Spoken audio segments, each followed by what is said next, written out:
Welcome to our channel. Today we how to set up using Autopay with SoFi credit card step by step clearly.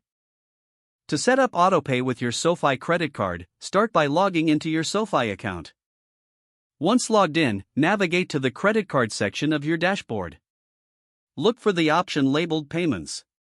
Click on it to proceed to payment settings. Select Autopay from the payment methods available. You will see options to customize your Autopay settings. Choose whether you want to pay the minimum payment, the full balance, or a custom amount each month. Next, select the bank account you want to use for Autopay. If you haven't added a bank account yet, you'll need to do that first.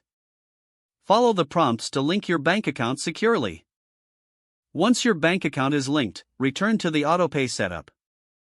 Review your selections for payment amount and bank account. Confirm your choice to activate Autopay. You should receive a confirmation message indicating that Autopay is now set up. Keep an eye on your email for future notifications regarding your payments. That's it.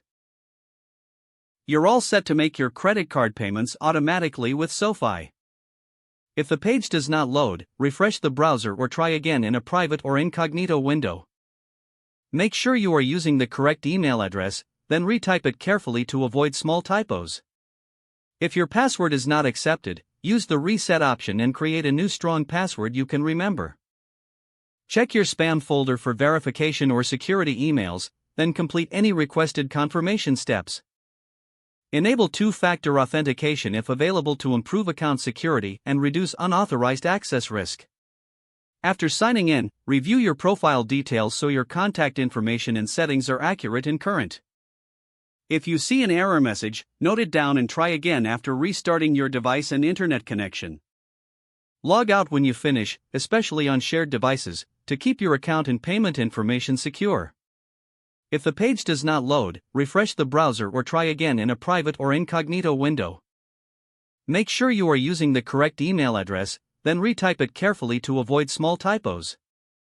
If your password is not accepted, use the reset option and create a new strong password you can remember. Check your spam folder for verification or security emails, then complete any requested confirmation steps. Don't forget to like this video and subscribe to our channel for more step-by-step tech guides.